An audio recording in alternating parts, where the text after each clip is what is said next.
Just like that. Just like that. Yeah. Hey, we're here today. Thanks for tuning back into Coffee Talk. I'm here with Dan Lawson.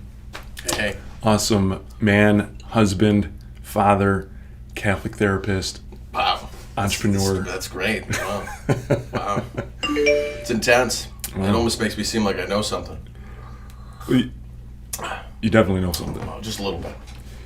I know how to make it look easy. No, I'm just kidding. So today we're going to be talking about just what it means to be a dad, a husband, just living the vocation, especially with COVID. So grab a cup of coffee, come and join us. We've got a couple of cups ourselves. As soon as we're out, then that's it. Yeah. That's all there is. So, anyways, hey, thanks for joining. Yeah, man. I appreciate you inviting me on. You're a good guy. This is an awesome program that you guys have been trying to put together, minister to people, obviously, in the community. So, this is a real thing. I mean, like, people are, on the day-to-day, we don't really take time to hang out with friends or talk anymore because we're like, it's just, life is, I think, a constant stream of urgency, you know? I've got to do things, especially people homeschooling their kids, doing all types of stuff. But I broke away. So, special thanks to my wife, who let me dip out early today. Love you. Because I can't do any of the stuff I do without my wife. Essentially, she's the silent partner in everything. So, if that doesn't happen, there's gonna be trouble. So, man, we're already in it. We're singing the praises. Yeah. Let's talk about our wives for a second, in a great way. How important is it for us to have that partner in marriage? I think part of it is that, like, this is the person, like, essentially you go to war with, in terms of this is the person you face all the difficulties of life.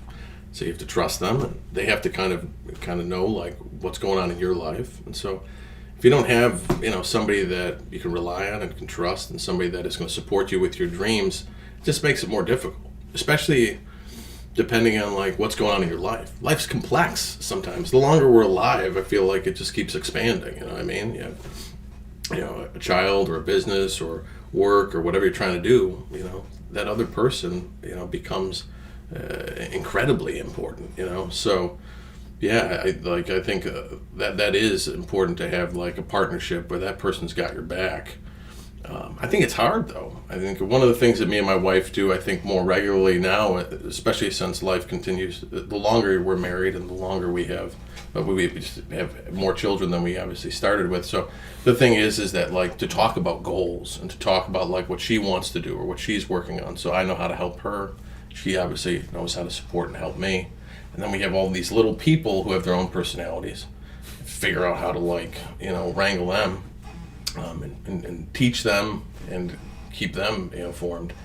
I mean, that's. So I wish I was as funny as Jim Gaffigan about it, but he's not here today now. So yeah. Well, we'll make do. I mean, that's okay. We're just St. Greg's, and we can't bring in Jim. So that's I don't know what's going on with him. That's okay. But I saw his Divine Mercy thing. Yeah. Because I always saw him as the Hot Pockets guy. Hot Pockets. Yeah. So, like, when I saw him, I was like, is this the same guy? Yeah. Am I missing something here? I had to go back and actually look to see if Jim Gaffigan was the Hot Pockets guy. Yeah. And sure enough, it was. I was like, wow, okay. Yeah. Okay. Yeah, God is working on everybody, regardless of where they are at, you know what I mean? So, and there are no perfect disciples. So, that's I think one of the things we're all in this together in that way, We're all kind of we all got some beams in our eyes. So, but yeah, no, I can't. I'd say, like, with my wife, I mean, like, if you've got a family and you've got a spouse, like, obviously, think about it, like, does that person actually know, like, what you want to do, what your dreams are, and you talk about those things, I think that's a huge part of, like, success. Otherwise, she can't partner with me. Yeah, or she'd get irritated with me a lot more, which is possible too. I think there's ebbs and flows to that, at least from my standpoint. Yeah. You kind of hit that, and you have to draw back and remind yourself, all right, we need to get back on the same page. Yeah. So maybe we can just start from the beginning. How did you meet Shannon? I met my wife at Lasertron. Yeah, man. Really? Yeah, I did. I met my wife at Lasertron, although she refuses to acknowledge this to this day. It's true, Shannon. It's true. You met me there. And no, but yeah. So I met her at Lasertron. I think we were doing like some kind of young adult youth thing. We were real young when we met. So, and Brian Root, who was your youth minister, I think was our youth minister at the time, which is kind of funny. And the first memory I have of my wife is she was like obsessed with competing with all of these people at like pinball. Right, and I was just like, oh, this girl's cute. Maybe I'll just like play pinball. And I was just like trying to casually play pinball, and this girl was like, no, I'm gonna beat you. And then she just did all of this stuff. I'm like, well, then I avoided her, I think, for like a year. Yeah. So we that's how we met each other, and we were friends. I somehow she wasn't completely irritated with me for that period of time, and the rest is history. So, but she has the highest tolerance for me more than anybody. I'm pretty sure. My mom might be up there too. She could probably deal with that. See, that's when you know love is in the mix. That's right. That's why you need to go to Lasertron. You meet your spouse there. I'm just kidding. Gotta give credit. It can happen, right? Gotta give credit to where credit is due. So but it was. That's why I got to start bringing back the Lasertron lock-ins to help with vocations. See, that might have been a Lasertron lock-in. I have no idea. It could have been. I don't know.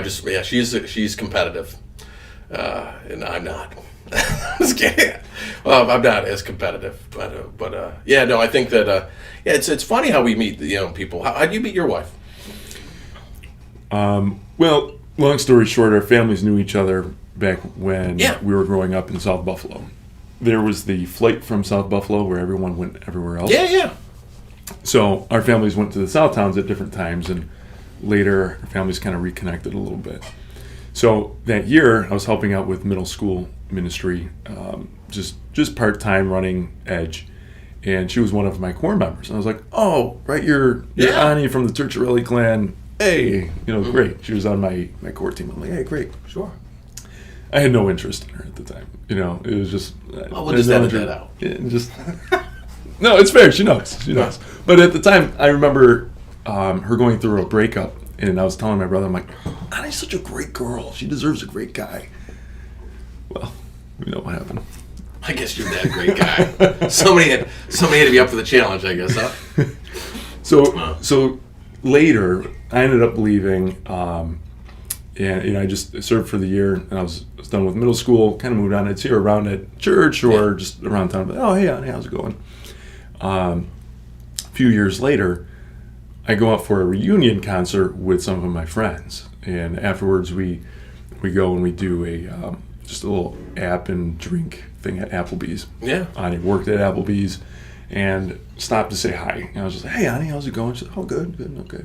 I go sit down. My friends are giving me the 1-2 about it. They're like, oh, dog, you trying to pick up the hostess? I'm like, no, I know who she is. Yeah. Like, I was just saying hi, like, yeah.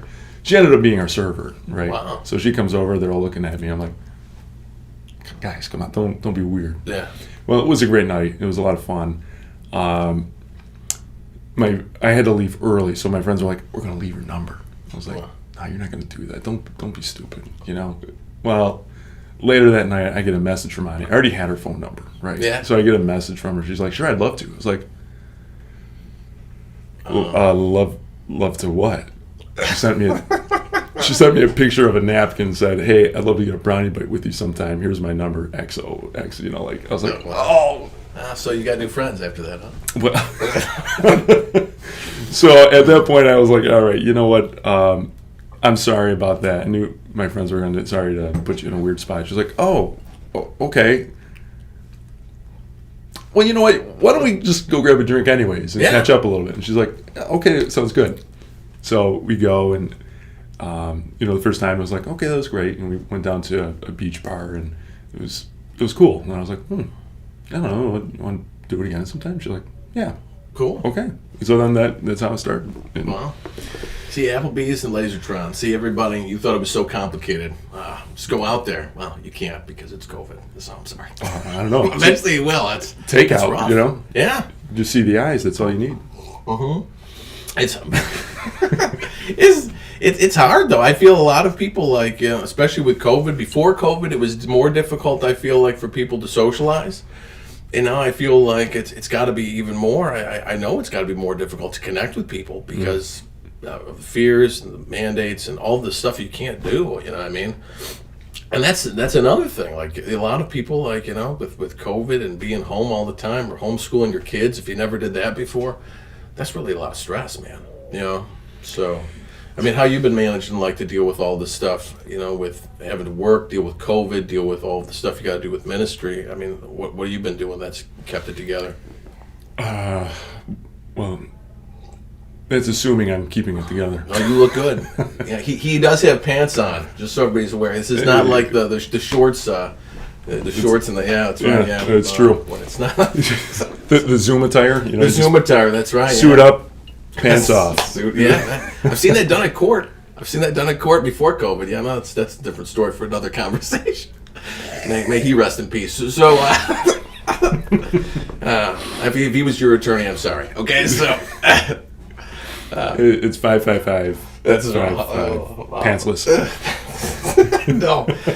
That's hard to take anybody serious, like when they're doing that. If your defense attorney is not wearing pants and is wearing Bermuda shorts, you need another attorney. Yep. Just what I'm going to say, because people need to know. That's really why we're putting this out here. It's a service announcement for all of you defense attorneys. Keep your pants on. Yeah, we're no Bermuda shorts. I know it's Buffalo. I know you want to be relatable. Don't do it. Okay. So we've already helped people. We've told people where to meet their spouse, either Lasertron.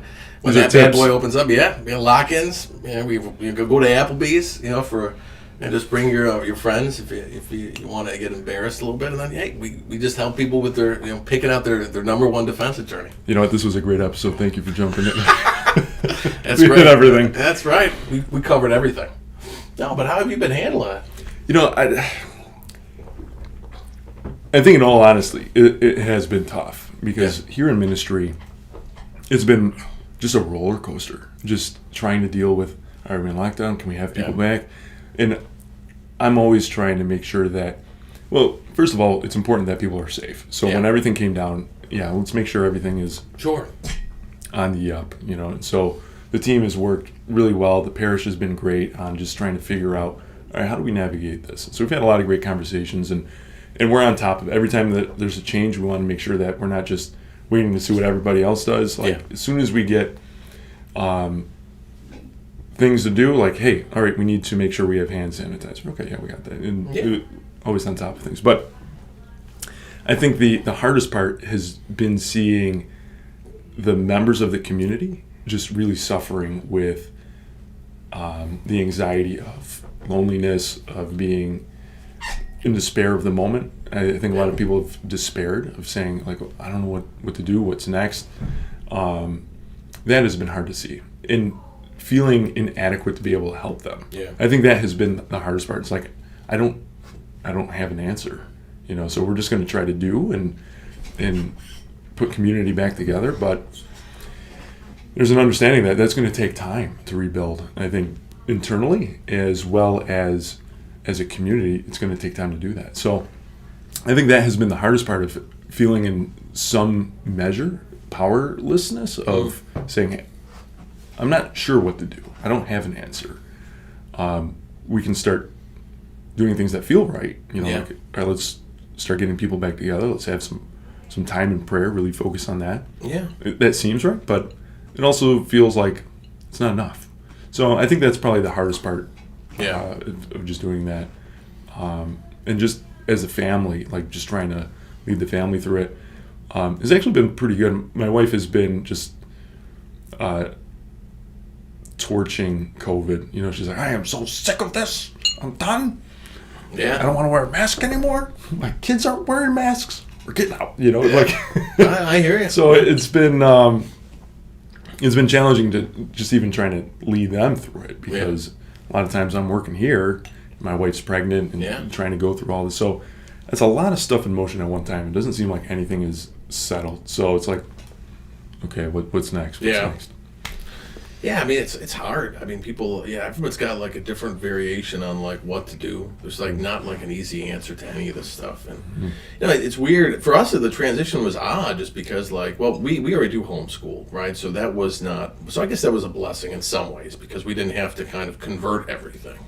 It's been fascinating because like people in the neighborhood and stuff, I think it's been helpful. I think even for other people to see, you know, just the fact of how we operate maybe, and you know, our kids being able to operate in that way.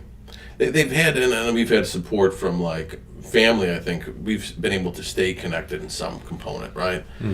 But it's hard. I mean, the one thing that I think about this is like it makes you more deliberate about everything, you know, and really like think about what the priorities of your life are, right? When I think about like 2020, I mean, in general, I think like there's a lot of like really good habits that I feel like that I've picked up, and it's very odd because I mean, in a lot of ways, I think it could have gone the other way, where you could have picked up a lot of really bad habits in 2022.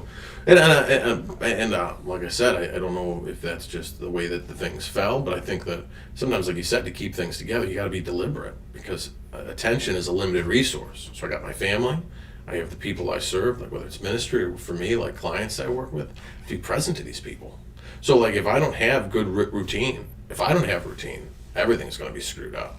And I think if things were different and if my routine would have been shifted off to the world, like I was looking to my boss or I was looking to somebody else to take care of those things, nobody knew what to do.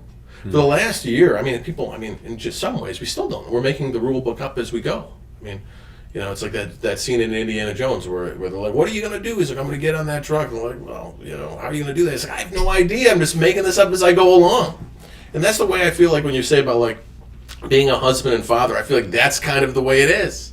And I think about like it's supposed to be the year of Saint Joseph. I don't think that Saint Joseph maybe was as you know, like Indiana Jones, but I think he was ready to kind of like do what needs to be done, and he was at least paying attention, right? And I think I've had to pay attention a lot more in the last year, come up with better routines, and if I had good routines, they had to be better and more deliberate. Just because, like you said, there's all these people that depend on you. Your kids, your wife's pregnant, and that's like, and then you got people in ministry coming, you know. And you know, I think that it's hard. You know, one of the things that, and I tell clients this, and you know, I tell my kids this. I love cactuses, although my wife probably doesn't, because I think she pulled one down herself the other day at the laundry room. I'm sorry about that. She's like, "Why do we have a cactus in the laundry room?" I'm like, "I'm really sorry. Don't ever put a cactus in your laundry room if you want to stay married." So just for men out there, you know, don't put them anywhere near the woman that you're dating or married to. So It's free advice, guys. It is free advice. Take that to the bank. I can tell you that it doesn't work. So, but I like cactuses, and people will say like, well, why? And part of it is because I think like sometimes you like think about relationships and you think that all the relationships in your life will be life-giving, but the reality of it is that I think that's dangerous, right? So if you go to ministry, if I have to be present to my spouse or my children at times, they're actually, it takes energy. And it's kind of like the desert, right? So you have to bring water to the desert. You can't just expect that the desert, that there's water there all the time. I can't expect my wife to take care of me all the time. I can't expect my kids to be happy all the time. Like, you know what I mean? You know, Father Mark Noonan, you know, used to joke and say that kids are like life-size mosquitoes. You know, they suck everything out of you and they go away, right? And which I think is a comical thing. But you love kids. They're entitled to the love. But if you don't have like rituals that give you energy, you got to kind of like, everything gets kind of screwy, and then you can easily get resentful with people or get frustrated. And so I think like for me, like whenever I get into like a funk, I think personally it's usually because I'm not taking care of like the things that give me energy, because stuff demands it, right? You got to get up, you got to take care of the kid at night. The kid's sick. Your wife's you know pregnant. She's not going to maybe be like, you know, feeling the same as she would, you know what I mean, at Right. certain times. So I always think about that. Like, I can't be expecting that there's going to be water out there. Or the people are like, oh, how can I help you today? I don't know. Like, I don't know if that's how your days go. You know, people are coming in, oh, I just got you lunch. I know. Here you go. It doesn't work like that. Yeah. Maybe that's how people's lives are. They say, this is my life. My life. People just do everything, and line it up. No, well, I don't know if that's reasonable. So, but yeah, I mean, that's the big thing that I've seen, and especially like in my own marriage, like I feel like we've got more. It's kind of really militant at this point in some ways. It's not. If you came to my house, it looks. And if you knew my neighbors would be like, no, it's nuts. He screams all the time. His kids are randomly wandering the streets. I'm just kidding. That's not true. Barefoot in the snow. Well, yeah, that's true. Well, we did have the police come one time because the kids turned something into a jungle gym that they shouldn't have, but they were nice about it. My kids got punished for it. Hey, I'm not writing a parenting book, everybody, so leave me alone, okay? But no, I mean life with family stuff is just imperfect. I think that's one of the things that people, even the Holy Family, like I think about that every once in a while. It's just not perfect. You got to live with imperfection. You have to figure out like what's important because and that's the big thing, like that. For people, like I always like people are like, especially guys are like obsessed with success, right? Like I'll go out with like close friends of mine, and some of them are in business or some of them do different things, and everybody's like, well, you need to do this. And I'm just like, oh my gosh, I didn't do that. What's gonna happen to me? I mean, that's why I failed. Yeah. So I mean, like it's crazy because I feel like as us as guys, we get sucked into this world of competition of like somehow, oh my gosh, I'm not gonna be able to do this. And our fears, like as guys, our fears, and you can deny it because well you're here, but the people that are watching can't fight back. No. Is our fears are externalized. We fear, like if you think about your fears as a guy, is that we fear that we just don't have what it takes, whether it's at work, business, ministry, as a father, as a husband, whatever. It's externalized stuff because that's how God made us, like external, right? I'm not going to do theology of the body because I can't. That book is way too big and way too dense. I'll let other people dissect it. But we're external, so our fears are external. But women's fears are all about relationships, right? So ladies that are watching this, like the big thing for women is like that they're just not enough. They're not good enough. They're not attractive enough. They're not smart enough. They're not whatever. A woman has a kid. Well, she wasted her career. If she works and she has a kid, she's selfish. Like women just can't win, like in the world, like the constant idea that they're just not enough. They have to do more, and so like we screw each other up sometimes in marriage and family because we're not even aware of the fact that those fears are going on. But I feel that a lot of times with guys, it's like, well, you need to compete. Did you do this? Aren't you going to do this? I'm like, no, I have no idea, But, one of the things that was helpful, I think, for me, like in a lot of ways, is realizing that success, psychologically, the people who are most successful, I don't know if I ever told you this, but I always go back to this, the people that are most successful in life, we find out at death, they're the people that just basically had the fewest amounts of regret. It has nothing to do with how much money they made, how many kids they had, where they lived. It's just, did you live with the least amount of regret? And you think about the Catholic teaching is that essentially the goal for life is holiness. So it makes sense. Yeah, we live fully. And it's funny though, is you think actually when you die, the thing that you regret most is usually the things you didn't do. You're not even, the bigger sins will be the ones of omission, almost, if you think at least from the psychological research. Like, is that like, it's what I didn't do.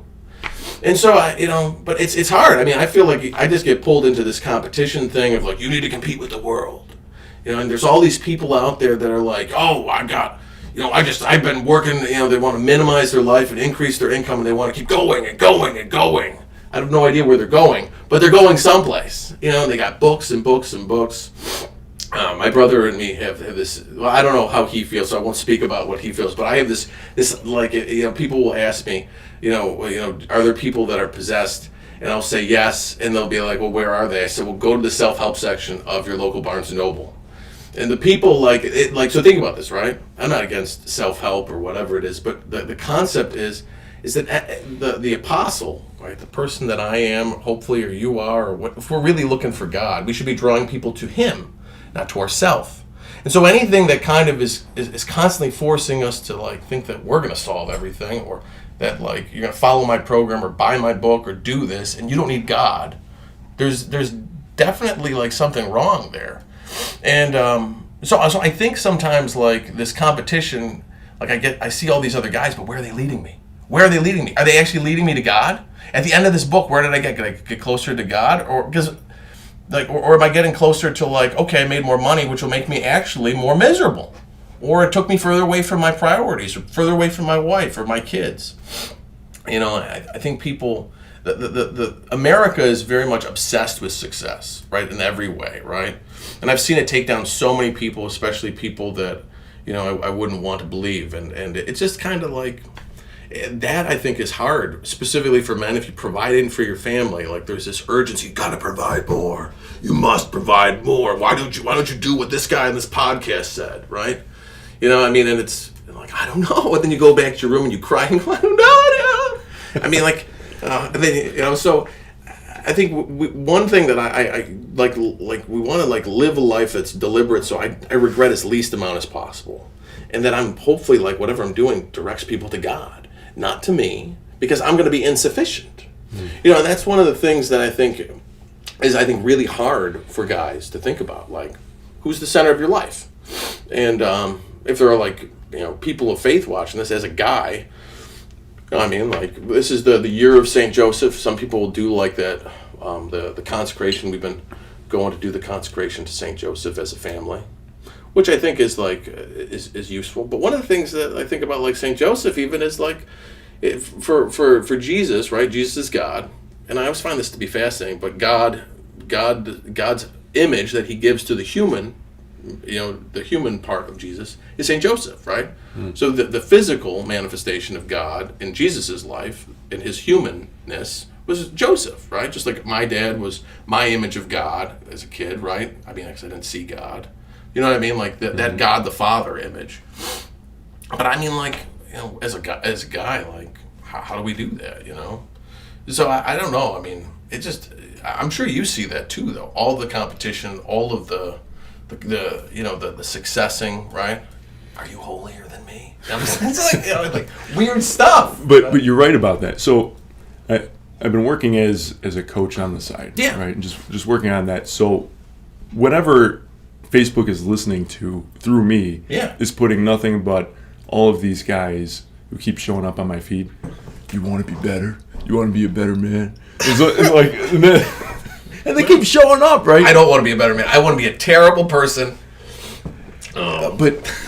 But I can just imagine people seeing this and saying, well, yeah, I guess I want to be a better man, because who doesn't, right? Yeah. But then their solutions to this is just do this one thing. You got this. Here's a life hack for you. Yeah. That you never thought of before. If you're not doing this, you're not actually a man. And you're like, it plays off that fear. Yeah. You know what? Yeah. And I'm sitting here looking at this stuff and you're like, man, if this is the kind of help that is being offered to guys, yeah, then guys are in a world of hurt, because this is not focusing on the right things, right? And you were talking about, yeah, if our heart isn't first centered on God, yeah, then we lack a compass. We lack the direction that we need to be in. And even for those who are faithful, we're saying, like, well, yeah, Adam, I go to church, yeah, I love God, but maybe I don't know where I'm going. Like, okay, well, you're a step further ahead than the people who are maybe perceived 10 steps ahead of you, but they're going to have to come back right to that heart to begin with. Otherwise, they're going to crumble, and they're going to have a farther way to fall. Yeah. And I think when you have that relationship with God, He gives you the purpose and that direction. A life in God is the life worth living. Everything else is just self-conceited. It's just kind of full of promises that aren't going to actually make you happy. Talk about power and success and all that kind of stuff. That's on the heart, because you don't want to not be successful, right? Yeah. It's that play of words, like, do you want to be successful? Was I not successful? Yes, plays am off I that. failing? Like, yeah, it gets in your head, and it's on repeat. And you go to seek help, or you're like, well, maybe I need to sharpen up. Like, maybe I need to listen to what these guys have to offer. Like Joe Rogan's podcast, I'm going to just dive in there. Yeah. Joe Rogan has a place for sure, but if you're going to Joe Rogan to get your life straight, you're in the wrong place. Well, if you go to Joe Rogan, though, and you want to, get a stronger neck, you can do it. He's got the iron neck. Got to check it out, especially if you like jujitsu. No, he's got, like, what has he got? He's got some interesting things. But like you said, like, I think as guys, like you said, it puts us on this weird tilt of starting to just focus on the self, and then there's this anxiety. Remember, like biblically, it's like God who provides. God provides, and one of my friends, Matt Engel, he's a fantastic guy. He'll say God provides, but you have to participate, right? Mm-hmm. You got to participate. You got to participate, and we do to some degree. And God gives us what we need, but not for our greed. It's not like you'll see that well, what's this for? And a lot of us, it's hard. Like, we're not taught what money's for. We're not taught a lot of these things. We're not even taught what masculinity is. At least I don't think constantly. We have this hyper masculinity now, which is I used to be a Navy SEAL and I wear this watch and I did this and I do neck pull-ups and I do all this stuff and I got 15 tattoos last week and I punched through some guy's head. 4:30 every morning. Yeah, which is great. And if you do that, the weird part is I think that, like you said, some of these guys there's a part of that message which is discipline, because I think that is the key to the spiritual life and to live fully. We have to have possession of ourselves, but it's not the full thing, because you see that, and then it's still twisted back to the self. I'm going to make you harder than the fist that hit you. I'm going to make you harder than the hammer. I'm going to make... it's weird. And you see these people, and a lot of them I find fantastic because they have such incredible discipline. But again, where are they taking you? So I always think about that, right? And I remember years ago I watched I'm Not Your Guru, which is about Tony Robbins, right? My brother's you need to watch Tony Robbins. I want you to think about what you think about Tony Robbins. I'm not going to talk about that on this show because that's just, I'll just leave that to you. But what I found about Tony Robbins does remarkable things that in some ways I would say are not necessarily normal physical or psychological trickery. He has incredible psychological knowledge, and a guy that trained him, believe it or not, if I go back even in my own training, we have kind of a similar branch of study. But he studied hypnotherapy for a long period of time. But again, like Tony Robbins, he consults supposedly with all these people. He makes millions of dollars, gives tons of money away. But the thing is where is he leading you? And I don't know those answers to those questions. I'm not criticizing him. But the danger is for myself, where am I leading people? Even professionally, if people come to me, am I bringing them to Christ in some form? Some people obviously don't have maybe at this point an openness to Christ, and I don't have to talk about him all the time for him to be dynamic in my work or my life, but it has influence over my work. But where am I bringing people? Am I bringing people to church? Am I bringing people to the Eucharist? Or am I bringing people to buy more stuff or be dependent on me? But like I said, I'm insufficient. It's the same thing with my kids. I can't make my kids think that that I'm sufficient. I have to train my kids for reality. And I think that's a big thing in parenting too. Is life is just difficult. But you were saying there's all these different experts, all these different hyper masculine things. You maybe remember a story. So I remember I went on this retreat years ago. It was through the Kingsmen, which is Mark Houck and guys run that. If you know guys, or if guys are going to watch that, it's a fantastic retreat for men. And at this retreat, most of the guys that were there were either ex-military or they had some kind. It was super hyper masculine. Guys were I just ripped some hair out of my chest. I'm I bet you can't rip this much. It was ridiculous, right? They were going to give each other tattoos in the cabin. They're make that cross bigger. It was intense, and it just in the beginning, because in the beginning I feel like men they always size each other up. Can I take him? Can I take him? No, well, I'm this is a retreat for we're supposed to be encountering God, and so we're all doing this we're doing this training by torchlight, which essentially is a group sharing kind of thing. There's maybe almost 100 guys. It was a really big night, and the thing came up with and I'll never forget it. It comes up with how do you decide how much of a man you are? How much of a man are you? Right? And you got all these people. One guy's a paratrooper. This other guy was a corpsman. And they're all and put their cigars down. Because they were smoking. I'm sorry. I'm not going to. Don't smoke, everybody. It's terrible for you. Bad for you. It's bad for you. But these guys, unfortunately, like to breathe fire. I have no idea. So this man, who I hadn't seen, very quiet, comes up and he goes, "You're going to be a man to the degree to which you can sacrifice." And that I thought was super important, right? If I think about myself, think about if I'm on course, am I a man to the degree I can sacrifice? So the discipline is important, but if there's no sacrifice, sacrifice for what? So I can make more money, so I can be more cool. Again, the center of my life cannot be me, because it's gonna make me anxious. Then I'll get up at 4:30 in the morning and I will do 50 pull-ups, but because I'm scared. Don't tell that to a Navy SEAL ever, because he'll find out where you live. He's probably not watching this. So you'll be all right. Well, I know, he's already passed like his third cycle of whatever he did. He's been up since 4:30. He's probably at my house. It's okay. You know, I'm going to hashtag Jocko Willink. No, you should. You should. No. So, I got to show you that picture of the Jocko lantern. You ever see that one? No. Oh man, that was art. I had a guy that was a marine guy that was, he sent me a picture of Jocko Willink carved into a pumpkin and sent that around. That went viral. I didn't do that. It's terrifying. I didn't do that either. It was terrifying, but you know what? It was after 5:30, so it wasn't as terrifying. I think Jocko gets up at 3:30, right, and takes a picture. I have no idea. He doesn't call me back anymore. So, just kidding. No, but you think about it, like, how am I sacrificing? I mean, you got Lent and life. If you're not prepared to sacrifice, life is a grind, man. Like, every time that I'm off my game, like, life requires everything of me, and I'm like, then my wife's like, you know, what's wrong with you? This is get up, you know. This is Sparta. I don't know what you're doing. It's 4:30. Get up. No. 50 push-ups. No. She doesn't do that. Although she is a very disciplined person, but she's funny. You don't wake up your wife ever. No. Don't wake up your wife. We're going to have to keep a tally about the tips that you guys are going to take home today. Yeah. So, that's a great tip. Yeah. If you're a defense attorney, wear pants, especially to court. If you're married, you know, make sure you never wake up your wife. Because you have no idea how many times she was up with your kid in the middle of the night. Or maybe she just wants to sleep. Or maybe you just want to stay married. So do that.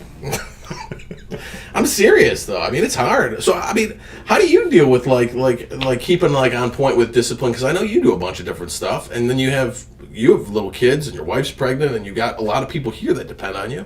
So how do you like keep your routine? So my routine is kind of shattered at the moment. I feel like it's all over the place. I'm getting back into routine. Yeah. When I'm at my best routine, I map it out on my calendar. And I say, here's when I have my gym time. Here's when I have writing time. And I stick to that. To me, that's when I'm at my most effective, is when I can see it. I'm planning ahead. I know that it's there, and I'm making time for it. And I think when I am physically strong, you know, like when I'm burning off stress, I'm at the gym, or I'm out doing something, just out in the woods physical, or something like that, just something physical, then it gives me some clarity on my mental side. It gives me strength mentally to be able to say, all right, I just need to clear space. Yeah. And I think a lot of times my CPU just gets a little bogged down. You know, I just have a lot of things on the plate. I need to just wipe it clean, unplug, and just refocus. And I think in those moments, it doesn't have to be a retreat. It just has to be some time out, you know, some time away, you know. And so when I'm at my best, I'm making time for that. And I haven't actually been doing that lately, which has been on my mind. I'm like, I need to get back into discipline and routine, because I've just been burning the candle, you know. So I recognize that in myself. I need to get back into being more disciplined, mapping it out, and just doing it, right? But that physical piece, I think when I have that and I'm regular in physical discipline, then a lot of stuff starts building, like an architecture starts building. Where I feel healthier. That stress level, and there's a lot of research that I can't even share because I don't even know it, but I've read it that says, hey, burn your stress, you know, be physical, be active, and get out there and do that. And when I'm doing that, I recognize that is a key piece that I need to stay disciplined. Staying physically active and making sure that I have it timed out, because time can just disappear like that. And whether it's somebody that's coming in or just a project or something, if I'm losing track of my schedule, then I'm losing track of, it seems like life. You know, if it's just slipping right through my fingers, then I don't have control over the things that I'm doing. And I can do that for a little bit. I don't feel like I'm crashing and burning if something's out of control. Like, I feel like I can ride a wave, you know? Yeah. But that's only short term, you know, and then I start feeling the heat. Yeah.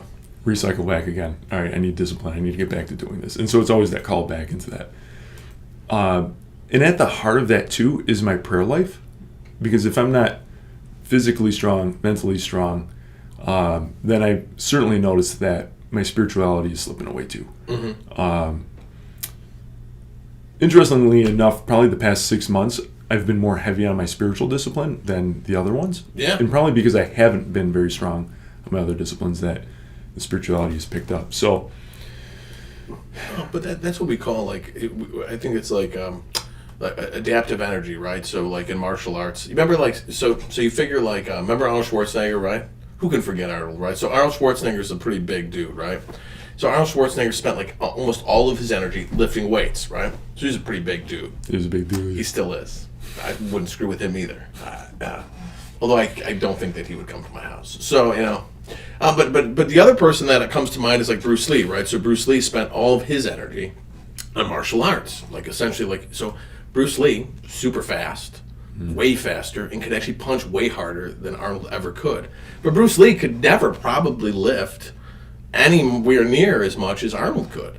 So we have to be, like you said, like, we have to figure out what's important and where do I put my priorities. And there are going to be different seasons of life, right? There are seasons of life where you train for a marathon. You're dedicating 2 hours a day to this marathon. I hope it's important because you just spent 2 hours away from stuff. And sometimes that's important, or you have stuff that you have to do for work, right? And it's super hard. And one of the things my brother said to me that I thought was fascinating, he was saying, like, focus is essentially not, focus is not a good thing if you're not focused on the most important thing, you know. And so, like, yeah, like, if God is the most important, well, then everything kind of is kept in motion. But if all of a sudden I'm focused on other things, right? I'm so focused on, I got this hard focus on this problem at work, or this person in ministry, or this issue in the community, or I'm working on whatever. If that's not the most important thing, now no matter how much energy I spend on it, I'm getting burned out. And it's weird, like, you can tell, like, where the energy flow gets all, goofed up like that, you know. So I think that's, like, a really big thing is I can't do everything. I can't have, like, everything. I can't be good at everything all the time. And that's why we got to figure out, like, well, who do I want to be? You know what I mean? If you want to be the guy who writes the next, or gets the next podcast of blah, blah, blah, I mean, whatever. I mean, great. There are people that do a lot of things, but I think, that what's been coming up to me in my prayer life is that parable, what is it, that the guy who built his house on sand versus the guy who built his house on stone. And what I'm seeing, at least the longer I'm alive, is just how much of either my own life, or I feel like the world seduces people to just build their houses on sand constantly. These things are somehow going to stand the test of time. They aren't. They're all going away. Virtually everything that we have, even things that we love that are good, like our families, are going away. But we don't have, like, a good relationship with them, or the right relationship with them, because they're not tied to the thing that's most essential, which is, have you really become, like, are you really, like, are you becoming holy? And the whole concept of holiness is to live fully. Living fully doesn't mean having tons of stuff, and it doesn't mean not possessing nice things either. It just means that you've set yourself aside, that essentially you've made yourself for God. That's very weird for people, because I think a lot of times, like, people think that it's going to look different, or they think that you got to put a habit on, or you got to be poor, or whatever it is. It's just having a right relationship. But I think it's hard to have a right relationship with yourself half the time, because, like you said, like, there's all this urgency, this issue, that issue, in the world. But I mean, I think that that's the most important one, is probably the spiritual thing. Because because I used to get balance wrong. I used to think balance was a checklist. Did I work out today? Did I pray today? Did I do this today? And there's, like, a checkbox. The problem is that life isn't a checkbox, and you can't check all the boxes. Right. But if life is more like about priorities, right? So if you start your day, or you have that focus, even whatever you're doing, if you're doing it for that intention to glorify God, or you're doing it from that relationship of trust or love for your family or whatnot, it's going to stay in motion. But if you do it for the wrong reasons, now it's all jacked up, you know what I mean? And that's hard, because the world's constantly condemning you, like, and telling you that you're just going to fail, or you need to do more, or you're just not enough, or you're a chump, or whatever. Real weird stuff, and but I hear you about the physical aspect. I think that most men, I think a lot of guys need to be able to move their body. I would say that's like a definite for all people. I think, when I don't exercise physically, like I just get really like anxious. I get really agitated, and there's a lot of reasons for that. Like I've discovered it psychologically, but just in general, I feel like we have to be tied to our body. Otherwise, we end up eating too much, drinking too much, dealing with lust, dealing with whatever. Just because, like, we're not actually doing anything intentional with our bodies. Whether you're cutting firewood, whether you're lifting weights, whether you run, whether you decide to paint, whether you do martial arts, whether you do dance. But I think guys want to have mastery over their body. You figure, like, 100 years ago, we all knew how to fight. We all knew how to, like, farm. We all knew how to tan leather. I don't want to do that. We all knew how to do all this stuff. And now we're like, I don't know. Can you help me make tea? It's getting real weird. It's the softest land in the world. No, I'm just kidding. But in some ways, it kind of is.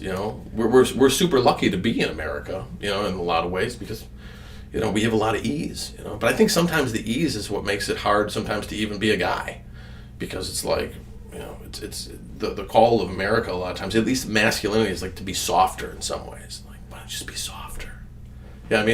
Which I don't find very masculine at all. And I think that comes down to the virtue of temperance. Yeah. Right? You have to be able to, because we talked about that hyper-masculinity, and then we talk about the softness. There's definitely a space for temperance in there. I think that's where that virtue, I think, really fits in well. There's a lot of space for temperance in our life. Yeah. But I think especially when it comes to being men, of just like, how are we treating ourselves? Are we getting overhyped, or are we just... soft is a really good word for that. It's just like ice cream, man. Like you're just melted in the sun a little bit. You're just But you're right. Like you have to be able to take a tune in of like, all right, where do I stand on this spectrum? Like just give yourself a good gut check. Like how am I doing right now? And I think on that physical piece, one of my favorite things to do is just go out to the woods with my dad and my brother. Yeah. And we just cut up logs. Like fall, summertime. We'll probably get out there early this spring because they're working on a project. But like just getting out there and tossing some logs and splitting them and just saying, all right, Dad, what else do you need? All right, let's start moving stuff. Yeah. And it just clears the mind. You're just out there with good fellowship. And actually, this is probably a good segue into fellowship and friendship. But you can't really do this stuff alone. You can, right? There's the lone warrior that goes out there and like, I'm the lone wolf. I got this. The lone wolf is a sick wolf. Just remember that, America. The lone wolf is always a sick wolf. And some of them are smart, some of them are amazing people, but they still have a little bit of stuff going on. So, no, go ahead. But, but a wolf is meant to be in a pack, right? So get out there and howl. Call on the guys. Yeah. So fellowship. Where does fellowship, friendship fit in with this? Like, how do you fit that into your life as a man? I just schedule it. No, I'm just kidding. I don't have friends. That's why That's why we're doing this, everybody. He was nice enough to actually, I think in some ways. So what I've discovered, I don't know if you see the same thing, right? Because you do this in a similar way to what I do. You have really intense relationships with people, and they have a lot of needs that they share with you that they might not share with other people, right? Which puts me in a weird position because people will come to me, and I have these unnaturally close relationships with people that aren't normal. Like you don't usually sit down and in 15 minutes find out like the worst thing that a person ever did in their whole life, right? Usually it takes some time. But for me, it's like 10 minutes later, and I know things that in many ways are unnatural to share, and it's a blessing and an incredible gift for people they minister to me when they do that. But in a personal way, right? That disorders my concept of friendship, right? So if we're hanging out, why don't you want to tell me your deepest, darkest secret? I don't know. And I'm not saying that I want that. I want that from all my friends. So if you watch this, no, I'm just kidding. We're gonna start seeing the chatters in here. Yeah, that's right. They're just actually, we got somebody here from looks like China. Hello. we're gonna put this up here. Hello. It's a question mark. I don't know if they were trying to reach us, but I'm glad that you stumbled upon us. Don't tell Jacko. Okay, so I think in fellowship, I think one of the things is like when you do this, I have to be deliberate. Like so for me, like I have to. I used to feel like very anxious to socialize with people because working with people all the time. Like, naturally, I'm actually an introverted person, right? So, like, the way I used to be was doing even this kind of stuff was not something that I would do. Not when I was a kid, not when I was in high school, probably. But one of the big things is that I've realized that I just have to really, like, have, like, an automated, like, thing to look forward to socially, right? So once a month, we bumped it around this month, but once a month, like, I get together with my friends and we'll play a board game or we'll play cards or we'll get together, we'll watch a movie or whatever it is. And sometimes 4 guys come, sometimes a lot of guys come. It's COVID, so we'll see if anybody comes. But the reality of it is at least I have that to look forward to. And I have, like, I don't have to constantly make decisions about who I'm going to call, and they don't have to make decisions. Because you figure our life gets more and more complicated as we get older, because you have more relationships, more responsibilities, you got a marriage, you have all these other things. I need better and better habits. So my habits to socialize, especially like in this day and age, are hard because we don't work at the Foundry together. We're not necessarily like going to the VFW, right? Most guys are not going to the VFW that are under 40 right now. So, so veterans are not necessarily collecting even in that way that are younger guys. Men are not, socially, like, we're kind of like having a hard time. So for me, I have to schedule it. So everything's like super deliberate. And so the things I do is I have, like I said, I have a monthly get together with my friends. I would say that's been helpful. That keeps me, like, at least, I guess, somewhat flexible to be open to that. And I think that helps guys to know that they don't have to think about it. They at least have one jump off point.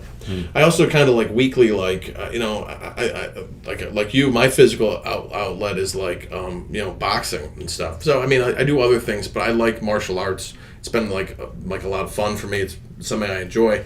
So I get together and I play around with my brother-in-law, and me and him will get together, and that's a huge thing just for me and him to, like, continue to train and do boxing, because it's hard to do in COVID times. And he teaches me things, I teach him things, and we get together and do that. It's like a skill exchange, but it, like you said, like, guys, we don't usually sit around and just talk to each other. We do things together. Like, I know him better because we do things physically together. Like, if me and you worked on a house, or we went and, like, burned your parents' backyard. I'm just kidding, we would never. But like, we got together and we built a roof, or we fixed up some. We would know more about each other in that time than if we just kind of, like, sat down and talked like that. Not to say that we can't do that, but I think a lot of times it's experiences together that bring men together and help them to feel connected. That's why they want to fight each other. That's why, like, guys get in the room, like, but I think in general, like, we doing physical things, doing things together, and especially, like, seeking out experiences, I think, is a big deal. That's how I've met, I think, the friends that I have has been really, like, through sharing experiences and keeping those relationships together.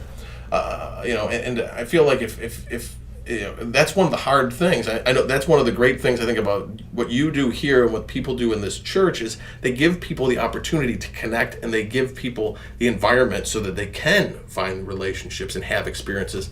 And I don't think there's anything, like, more important sometimes to socialize, but like, that's a huge thing for me, because otherwise you're just in isolation. And they used to have this term back in the 80s called the Friendless American Male that I followed. I fell into that when I had to do work years ago, like the Friendless American Male, which is, like, really just, if you think about it, there's a lot of guys just who have no friends.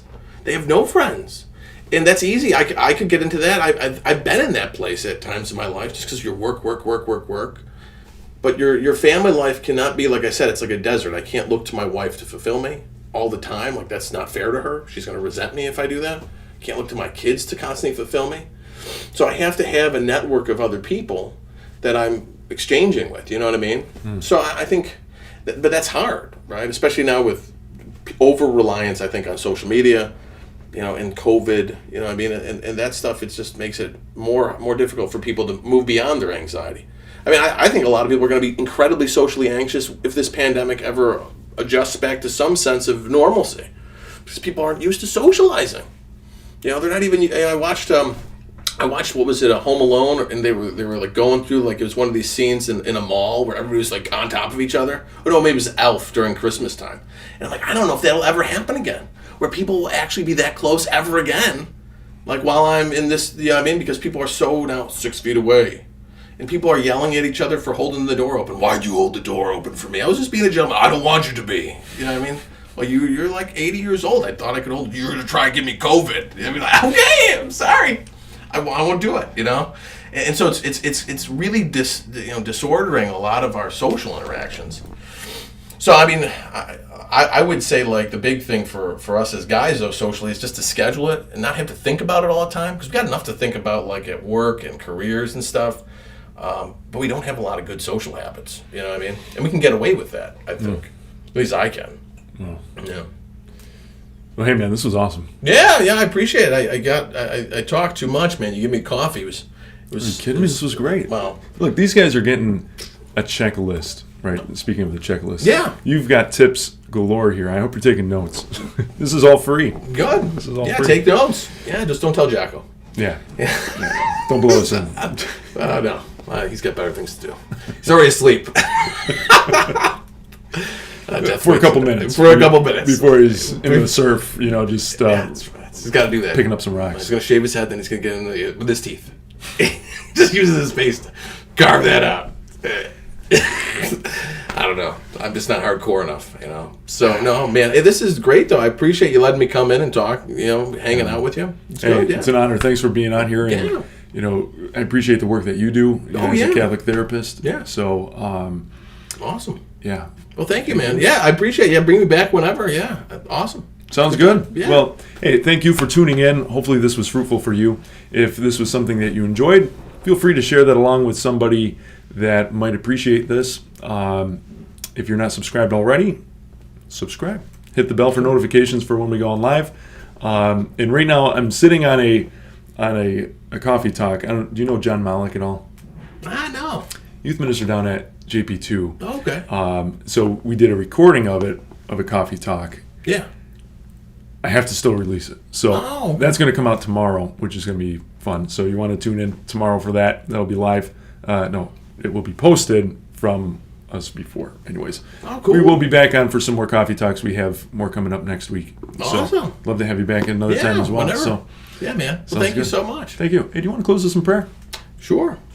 Okay. In the name of the Father, the Son, and the Holy Spirit. Amen. Amen. And dear Lord, we ask you to please, send us your Spirit so that we can become more like you and less like ourselves. Help us to depend more on you and less on our strength.